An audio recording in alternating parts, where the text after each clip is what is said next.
நீதானையா, வாழ்வே நீதானையா, என் வாழ்வே நீதானையா, என் வாழ்வே நீதானையா.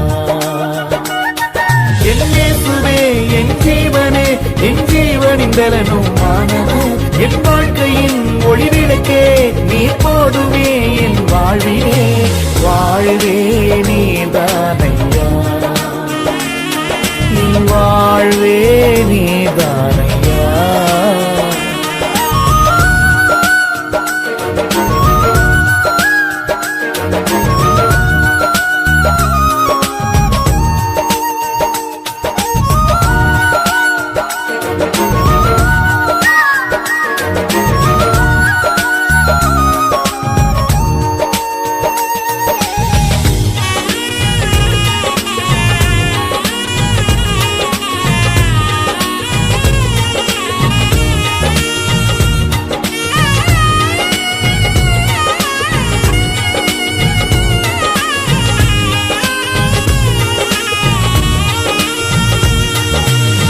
நீர் மாத்திரம் இல்லை என்றால் மனிதர்கள் உயிரோடு விழுங்கியிருப்பார்கள். நீர் மாத்திரம் இல்லை என்றால் மனிதர்கள் உயிரோடு விழுங்கியிருப்பார்கள். நிற்பதுமே நிலைப்பதுமே, நிற்பதுமே நிலைப்பதுமே கிருபையினால்தான் வாழ்கின்றேனே, கிருபையினால்தான் வாழ்கின்றேனே. வாழ்வே நீர்தானையா, வாழ்வே நீர்தானையா, வாழ்வே நீர்தானையா, வாழ்வே நீதானையா, வாழ்வே நீதானையா, வாழ்வே நீதானையா.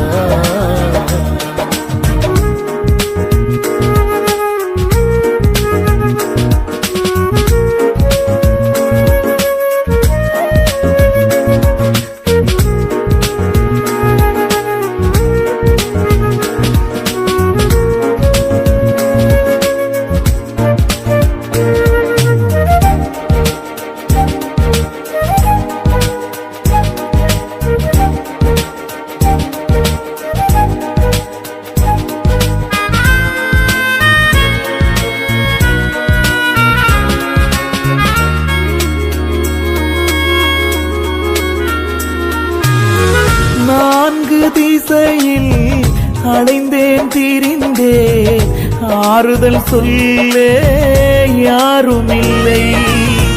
நான்கு திசையில் அடைந்தேன் திரிந்தேன், ஆறுதல் சொல்ல யாரும் இல்லை. உன்னதமானவர் மறைவினில் வந்தேன், உன்னதமானவர் மறைவினில் வந்தேன். நிம்மதி நிம்மதி அடைகின்றேனே, நிம்மதி நிம்மதி அடைகின்றேனே. வாழ்வே நீதானையா, வாழ்வே நீதானையா, வாழ்வே நீதானையா,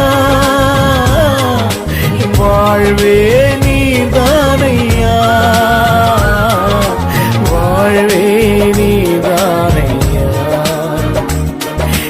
வாழ்வே நீதானையா. கர்த்தர் ஜீவனுள்ள நாளெல்லாம் நன்மையும் கிருபை அளிக்கிறவர். கடந்த நாள் முழுவதும் நாம் யாவரை காத்த அன்பின் தேவனுக்கு கோடி கோடி ஸ்தோத்திரம் என்று பரிசுத்த ஆவியானவர் பேசும்படியாக நாம் செபிப்போம். எங்களை நேசிக்கிறான அன்பின் தகப்பனே, கர்த்தர் நல்லவர், அனுதினமும் நன்மையானவரை செய்கிறவர். இன்றைக்கு பரிசுத்த ஆவியானவர் ஆண்டவர் எங்களோடு கூட நீர் பேசும், ஆசீர்வதிப்பீராக. இயேசுவின் நாமத்தில் பிதாவே, ஆமென் ஆமென்.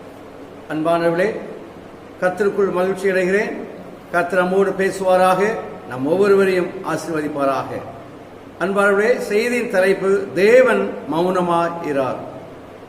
இந்த நாளிலே என் ஆண்டவர் ஏசாயா தீர்க்கதரிசன புஸ்தகத்திலிருந்து 62ஆம் அதிகாரத்தில் முதல் வசனத்தை வாசிக்க விரும்புகிறேன்.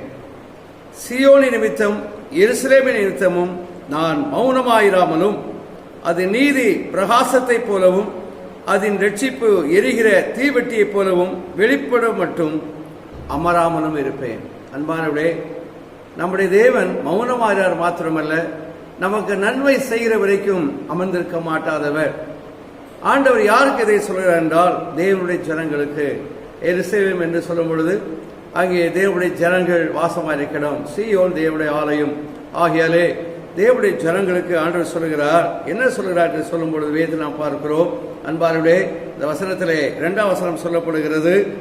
கடைசி வசனம், புது நாமத்தால் அழைக்கப்படுவாய். அப்படி என்றால் தேவன் இதுவரைக்கும் தங்களுடைய வாழ்க்கையிலே இருந்த நிலைமையை மாற்றி தேவன் அவர்களுக்கு புதிய பெயரை கர்த்தர் சூட்டுகிறார். என் அன்புக்குரியவர்களே, கடந்த காலங்களில் நமக்கு நேரிட்ட காரியங்களினாலே நமக்கு ஒரு பெயர் வைக்கப்பட்டலாம். உதாரணமாக வேதத்திலே சொல்லப்பட்டிருக்கிறது, யாவேஸ் துக்கத்தோடு பெற்றேன் என்று சொல்லி அவனை துக்கம் என்று பெயர் வைத்தார்களாம். என் அன்பார்களே, யாக்கோவை கர்த்தர் ஆண்டவர் மாற்றி இஸ்ரேல் என்று பெயர் வைத்தார். எப்படி என்றால் ஆசீர்வதிக்கப்பட்டவன் என்று.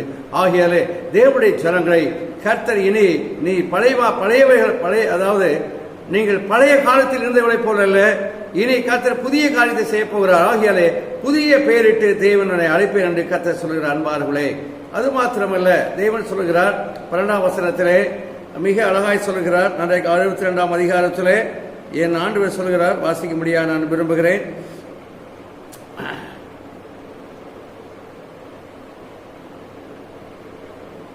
இரண்டாம் வசனத்திலே சொல்லப்பட்டிருக்கிறது. மறுபடியும் வாசிக்கிறேன். 4ஆம் வசனத்திலே, இனி நீ கைவிடப்பட்டவள் எனப்படாமலும். என் அன்புக்குரியவளே, இனி நீங்கள் கைவிடப்படுவதில்லை. இதுவரைக்கும் தேவனுடைய ஜனங்கள் நீங்கள் கைவிட்டதை போல இருக்கலாம் நீங்கள், ஆனால் இனி தேவன் உங்களுக்காக நன்மை செய்ய விரும்புகிறார். இனி தேவன் உங்களை கைவிடுவதில்லை. எப்படி அவர் கைவிடுவது வேதம் சொல்லப்படுகிறது, இனி பாழான தேசம் எனப்படாமலும். என் அன்புக்குரியவளே, வேதத்திலே இஸ்ரவேல் ஜனங்களை 3 முறை நேபுகாத்நேச்சார் யுத்தம் செய்து அதை பாழாக்கி போட்டார். என் அன்புக்குரியவளே, இன்றைக்கு கொடுக்கப்படுகிற செய்தி தீர்க்கதரிசன செய்தி தேவன் ஒரு தனிப்பட்ட மனிதர்களை மாத்திரமல்ல, ஒரு குடும்பத்தை மாத்திரமல்ல, முழு தேசத்துக்கும் தேவன் கொடுக்கிற செய்தி. ஏனென்றால் சங்கீதம் 24ஆம் அதிகாரம் 1ஆம் வசனம் சொல்கிறது, பூமியும் அது நிறைவும் உலகமும் அதிலுள்ள குடிகளும் கர்த்தருடையது. ஆகியலே தேவன் பூமி முழுவதற்கும் ஆண்டு சொல்கிறார், இனி நீங்கள் கைவிடப்படுவதில்லை. என் அன்புக்குரியவர்களே, ஏன் என்று சொன்னார், கர்த்தருடைய பாழான நிலைமையை கர்த்தர் மாற்ற விரும்புகிறார். அது மாத்திரமல்ல, வேதம் சொல்கிறது, இனி எப்சிபா என்றும் இனி நீ பியூலா என்றும் சொல்லப்படும் என்று ஆண்டு சொல்கிறார். எப்சிபா என்று சொன்னால் கர்த்தர் உண்மையில் பிரியமாயிருக்கிறார். பியூலா என்றால் ஏனென்றால் வாழ்க்கைப்பட்டவர்கள், திருமணமானவர்கள். என் அன்புக்குரியவர்களே, கர்த்தர் உங்கள் மேல் பிரியமா இருக்கிறபடினாலே இனி நீங்கள் கைவிடப்படுவதில்லை. கர்த்தர் உங்கள் மேல் பிரியமா இருக்கிறபடினாலே வாழ்க்கைப்பட்டவருடைய வாழ்க்கை எப்படி மகிழ்ச்சியா இருக்குமோ அப்படியே மகிழ்ச்சியா இருக்கும். அதைத்தான் 5ஆம் வசனம் சொல்கிறது, உன் தேவன் மகிழ்ச்சியா இருப்பான்னு சொல்கிறது. என் அன்புக்குரியவர்களே, கர்த்தருடைய வாழ்க்கையை கர்த்தர் என் பாழான நிலத்தை போல உங்களுடைய வாழ்க்கையை கர்த்தர் மகிழ்ச்சியாக தேவன் மாற்ற விரும்புகிறார். 3ஆம் வசனம் சொல்கிறது, அதே அதிகாரத்திலே, நீ கர்த்தருடைய கையில் அலங்காரமான கிரீடம். என் அன்புக்குரியவர்களே, இதுவரைக்கும் நீங்கள் கைவிடப்பட்டவர்களாக இருந்திருக்கலாம். ஆனால் இன்று முதல் தெய்வம் தம்முடைய கரத்தினாலே உங்களை கரத்தில் வைத்து அவருடைய பியூட்டிஃபுல் அழகான கிரீடமாக தேவனுடைய கரத்திலே தேவனுடைய வைத்து ஆண்டு உங்களை மேன்மைப்படுத்த உங்களின் மகிமைப்பட கர்த்தர் விரும்புகிறார். அன்பானவர்களே, நீங்கள் ஒரு வாழ்க்கையிலே கடந்த காலங்களிலே நீங்கள் கைவிடப்பட்டது போல இருந்திருக்கலாம். இனி நீங்கள் கைவிடப்படுவதில்லை. உங்களை தேவனுடைய மகிமைக்காக, நாமத்தின் புகழ்ச்சிக்காக, கீர்த்தியாக கர்த்தர் ஒரு கிரீடமாக, அலங்காரமான கிரீடமாக கர்த்தருடைய கரத்தில் வைத்து உங்களை தேவன் உயர்த்த மேன்மைப்படுத்த விரும்புகிறார். என் அன்புக்குரியவர்களே, அது மாத்திரமல்ல, இந்த வசனம் சொல்கிறது, இனி நீ பாழான நிலையில் இருக்க போறதில்லை. பாழான நிலை என்று சொன்னால் பாழான இடங்களிலே மனுஷர்கள் குடியிருக்க முடியாது. அப்படி போட்டு நம்முடைய வாழ்க்கை அல்லது உங்களுடைய தனிப்பட்ட வாழ்க்கை அல்லது உங்களுடைய குடும்ப வாழ்க்கை பாழான ஒரு நிலத்தை போல இருக்கலாம். ஆனால் கர்த்தர் ஆண்டவர் மாற்றுகிறவராக என் ஆண்டவர் இருக்கிறார். என் அன்புக்குரியவர்களே, அது மாத்திரமல்ல, தேவன் சொல்லுகிறார். அவர் 62ஆம் அதிகாரம் அந்த ஏசாயால 2ஆம் வசனம் சொல்லப்படுகிறது, கர்த்தர் உங்களை மகிமையாக வைப்பார் என்று சொல்லப்படுகிறது. அன்பார்களே, ஆண்டவர் யாருக்கு இதை செய்கிறார் என்றால் இஸ்ரவேல் ஜனங்களுக்கு சொல்லுகிறது மாத்திரமல்ல, தேவனுடைய ஜனங்களை எல்லாருக்கும் கர்த்தர் சொல்லுகிறார். ஏனென்றால் ஏசாயா 61ஆம் அதிகாரம் 3ஆம் வசனம் சொல்லுகிறது, சியோனில் இருக்கிற ஜனங்களை பற்றி ஆண்டு சொல்றார், துயரப்பட்டவர்கள். ஏசாயா 64 சொல்லுகிறது, நெடுங்காலமாய் பாழாய் கிடந்தவர்கள். என் அன்புக்குரியவர்களே, வேதம் மத்தேயு 5ஆம் அதிகாரம் 4ஆம் வசனம் சொல்லுகிறது, துயரப்பட்டவர்கள் பாக்கியவான்கள். என் அன்புக்குரியவர்களே, நீங்கள் அநேக காரியங்களில் துயரப்படலாம், நீங்கள் நெருக்கப்படலாம். நீங்களுடைய வாழ்க்கையில ஆண்டார் கர்த்தர் உங்களை மைமையாக கர்த்தர் மாற்ற விரும்புகிறார். ஏசாயா 61ஆம் அதிகாரம் 7ஆம் வசனம் சொல்கிறது, கர்த்தர் இரட்டத்தனையான பலனை கர்த்தர் உங்களுக்கு கொடுப்பார். என் அன்புக்குரியவர்களே, கர்த்தர் ஒரு நாள் தம்முடைய பிள்ளைகளை கர்த்தர் இனி நீங்கள் கைவிடப்படுவதில்லை. ஏனென்றால் கடைசி வசனம் சொல்கிறது, அதே அதிகாரத்தில் 12ஆம் வசனம் வேதம் சொல்கிறது, கைவிடப்படாத நகரம் என்று பெயர் பெறுவாய். இனிவே நீங்கள் ஒரு பொழுதும் கைவிடப்படுவதில்லை. உங்களுடைய பெயரை கைவிடப்படாதவர் என்று கர்த்தர் மாற்றுகிறார். கைவிடாத தேவன் இனி நீங்கள் கைவிடப்பட்டவர் என்று சொல்லத்தக்கதாக அல்லாமல் கைவிடப்படாதவர்களாக கர்த்தர் உங்களை மாற்றி கர்த்தர் ஆசீர்வதிக்கிறார். ஆகியலே இந்த செய்தியினுடைய தலைப்புக்கு ஆண்டவர் மௌனமாயிராத தேவன். முதல் குறிப்பு, தேவன் இனி உங்களை கைவிடுவதில்லை. தேவன் இனி உங்களை ஒரு பொழுதும் கைவிடுவதில்லை. இரண்டாவது குறிப்பை நான் வாசிக்கும்படி நான் விரும்புகிறேன். அன்பார்களே, சங்கீதம் 28ஆம் அதிகாரம் 9ஆம் வசனத்தை நான் வாசிக்கும்படி நான் விரும்புகிறேன். அந்த சங்கீதம் 28ஆம் அதிகாரம் 9ஆம் வசனத்திலே கர்த்தர் சொல்லுகிறார், தேவரீர் உமது ஜனத்தை ரட்சித்து உமது சுதந்திரத்தை ஆசீர்வதியும், அவளை போஷித்து அவளை என்றென்றைக்கு உயர்த்தேடும். அன்பானவளே, தேவன் தம்முடைய ஜனத்தை ஆசீர்வதிக்கிறவர், போஷிக்கிறவர், என்றென்றைக்கு உயர்த்தம் என்று சொல்லப்படுகிறது. எந்த சூழலில் உயர்த்துகிறாராம்? வேதம் சொல்கிறது அதே அதிகாரத்தில் 1ஆம் வசனம், என் கண்மலை ஆகிய கர்த்தாவே, உம்மை நோக்கி கூப்பிடுகிறேன், நீ கேளாதவர் போல் மௌனமாயிராதேயும், நீ மௌனமாயிருந்தால் நான் குழியில் இறங்குகளுக்கு ஒப்பாவேன். என் அன்புக்குரியவரே, 2ஆம் வசனம் சொல்கிற தேவ பரிசுத்த சந்நிதியிலே விண்ணப்பம் செய்கிறார் தாவீது. ஏனென்றால் தேவன் மௌனமாயிராதபடிக்கு எனக்கு இறங்கும் என்று சொல்லி ஆண்டவர் இரக்கத்திற்காக அவர் செபிக்கிறார்.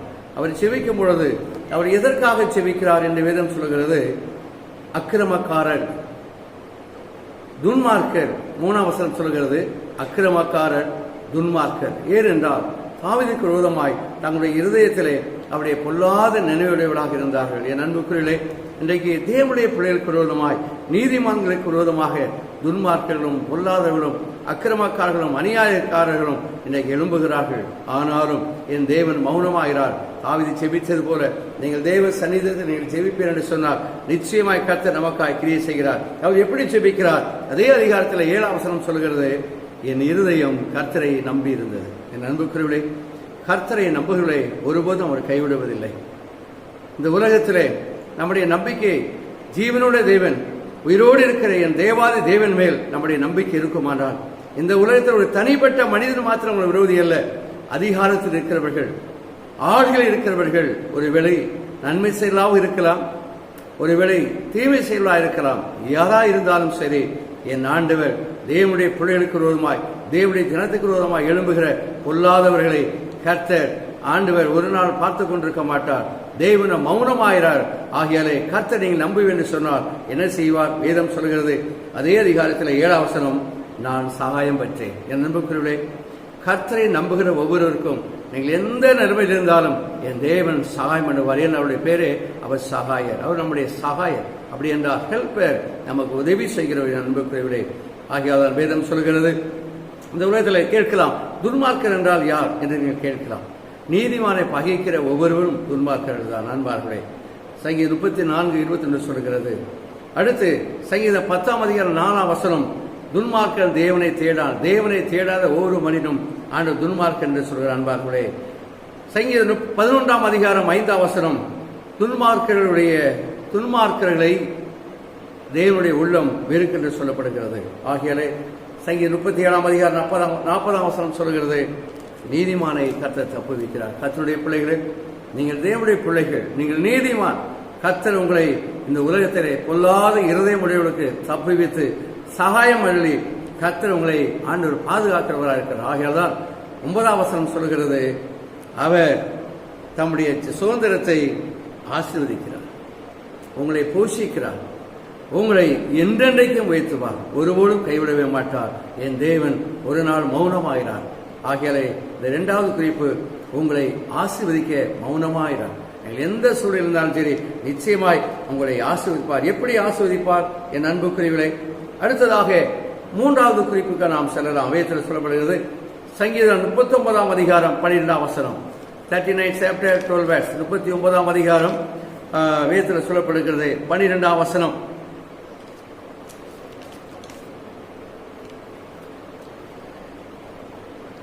கர்த்தாவே, என் ஜெபத்தை கேட்டு என் கூப்பிடுதலுக்கு செவிகொடும், என் கண்ணீருக்கு மௌனமாயிராதையும். என் பிதாக்களைப் போல நானும் உமக்கு முன்பாக அந்நியனும் பரதேசியமாயிருக்கிறேன். என் அன்புக்குரியவர்களே, கண்ணீருக்கு மௌனமாயிராதே. என் அன்புக்குரியவர்களே, நீங்கள் வாழ்க்கை அநேக நேரங்களில் நீங்கள் உங்களுடைய வாழ்க்கையில சந்திக்கிற சூழ்நிலையினாலே நீங்கள் கண்ணீர் சிந்தலாம். எதனால் நம்ம கண்ணீர் வருகிறது? நம்முடைய துக்கத்தினாலே, நம்முடைய துயரத்தினாலே நமக்கு கண்ணீர் வருகிறது. துயரத்திற்கும் துக்கத்திற்கும் எது காரணமாக இருக்கிறதோ அதை கர்த்தர் இன்றைக்கு உடைய கண்ணீரை கண்டு கர்த்தர் இன்றைக்கு விடுவிக்கிறவராயிருக்கிறார். வேதத்தில் நாம் பார்க்கிற அன்பார்களே, நாம் பார்க்கலாம். அந்த வசனத்தில் வேதம் சொல்லுகிறது, தாவீது விதமாய் சொல்லுகிறார், நான் அந்நியனும் பரதேசியுமா இருக்கிறேன். நீங்கள் ஒருவேளை உங்களுடைய வாழ்க்கையில மேன்மையாக இருந்திருக்கலாம். இன்றைக்கு மேன்மை இல்லாதபடிக்கு அந்நியனை போல, ஒரு பரதேசியர்களை போல, திக்கற்றவளை போல நீங்கள் இருக்கலாம். தாவீது சொன்னதை போல. அது மாத்திரம் அவர் சொல்லுகிறார், நான் இனி இராமல் போகும் முன்னே. 13 வசனம் பாருங்கள். 12 வசனத்தில் கடைசி வசனம் சொல்லுகிறது அந்நியன் பரதேசி என்று. 13 வசனத்தில் அதே அதிகாரத்தில் நான் இனி இராமல் போகும் முன்னே. எப்படி என்றால், இனி தப்பி பிழைக்க முடியாது, இனி எவ்வளவுதான் நம்முடைய வாழ்க்கை என்று சொல்லி. ஏனென்றால் அதை வாழ்க்கையை பற்றி ஆண்டு சொல்கிறார். அதே அதிகாரத்தில் 4 வசனம், நான் எவ்வளவாய் நிலையற்று என்று உணரும்படி என் நாட்களின் அளவு இவ்வளவு என்பதை எனக்கு தெரிவியும். அன்பானவர்களே, தன்னுடைய வாழ்க்கையுடைய நிலையை பற்றி, மனுஷனுடைய வாழ்க்கையின் முடிவை பற்றி அவர் சொல்லிக் கொண்டிருக்கிறார். என் அன்புக்குரியவர்களே, அப்படி ஒருவேளை நீங்கள் நம்பிக்கையற்றவர்களாக நீங்கள் இருக்கலாம், ஒரு வாழ்க்கையின் கடைசி கட்டத்தில் நீங்கள் இருக்கலாம். ஆனால் எந்த நிலைமையில் இருந்தாலும் நீங்கள் அந்நியனை போல இருக்கலாம், பரதேசியை போல இருக்கலாம். ஆனால் இந்த தாவீது வேதம் சொல்கிறது அதே அதிகாரத்தில் 2 வசனம், என் துக்கம் அதிகரித்தது. மறுபடியும் சொல்லுவரே, என் துக்கம் அதிகரித்தது. நம்முடைய ஆண்டவர் சிலுவிலே நம்முடைய துக்கங்களை சுமந்தார். நம்முடைய பாவங்களை மாத்திரமல்ல, நோய்களை மாத்திரமல்ல, சாபங்களை மாத்திரமல்ல, நம்முடைய துக்கங்களை சுமந்தார். ஆனால் சங்கீதம் 39:2 சொல்லுகிறது, என் துக்கம் அதிகரித்தது. என் அன்புக்குரியவர்களே, உங்களுடைய வாழ்க்கையில யோவான் 16 அதிகாரம் 20 வசனம் சொல்லுகிறது, உங்கள் துக்கம் சந்தோஷமாய் மாறும்.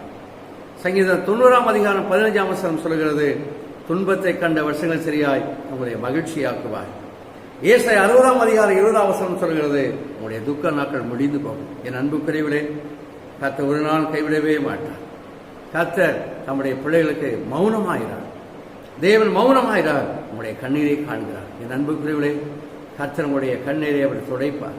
ஏசாயா தீர்க்கதரிசன புஸ்தகத்திலே ஆண்டவர் எசேக்கியா ராஜாவுக்கு கண்ணீரை கண்டு ஆயுஷ் நாளை கூட்டிக் கொடுத்தார். நீங்கள் கண்ணீர் விடுக்கிறார், ஐயோ நான் என் வாழ்க்கையில செபிக்க முடியவில்லையே, நான் ஆராதிக்க முடியவில்லையே, ஐயா என் தேவனை விடுதலையோடு நான் ஆராதிக்க முடியவில்லை நீங்கள் நினைக்கலாம். நீங்களுடைய தனிப்பட்ட வாழ்க்கை அநேக காரியங்கள் நீங்கள் கண்ணீர் வடிக்கலாம். என் அன்புக்குரியவர்களே, என் ஆண்டு மௌனமாகிறார், உங்களுடைய கண்ணீரை காண்கிறார். நீங்களுடைய தனிப்பட்ட வாழ்க்கையா இருக்கலாம், இல்லை பக்தி உள்ள வாழ்க்கைக்குரிய ஆராதனைக்குரிய காரியமா இருக்கலாம். உங்களுடைய கண்ணீருக்கு தேவன் மௌனமாகிறார். அவர் நிச்சயமாய் கர்த்தர் ஆண்டவர் என்னுடைய துக்க நாட்கள் முடிந்து போகும், என்னை விடுதலையோடு மகிழ்ச்சியோடு தேவனை ஆராதிக்க நீங்கள் அன்புகிற விடுதலையோடு கூட நீங்கள் தேவனை தேட எல்லா தடைகளையும் எல்லா கொள்ளை நோய்களையும் ஆண்டு நிர்மூலமாக்கி போடுவார். நம்முடைய வாழ்க்கையில் கொள்ளை நோய்கள் ஒரு தடையாக இருக்கலாம், ஆனால் எல்லாவற்றையும் கர்த்தர் ஒன்று இல்லாமல் கொள்ளை நோய்களை எல்லாம் ஆண்டு மாற்றி போடுகிறார் இருக்கிறார். அன்புக்குரியவர்களே, கடைசியாக 4வது குறிப்பை நான் வாசிக்கும்படியாக நான் விரும்புகிறேன். ஆபகுக் 1 அதிகாரம் 13 வசனம். அதில் வேதம் சொல்லுகிறது, தீமையை பார்க்க விரும்பாதவர். என் அன்புக்காரர்களே, என் ஆண்டு ஒரு நாள் நம்முடைய வாழ்க்கையில் தீமை அணுகுவதற்கு அவர் இடம் கொடுக்கிற தேவன் அல்ல. ஏனென்றால் அந்த வசனத்தில் மிக அழகாய் சொல்லப்பட்டிருக்கிறது. நான் ஒரு முறை கூட நான் வாசிக்கும்படி விரும்புகிறேன். ஆபகும் 1 அதிகாரம் 13 வசனம்.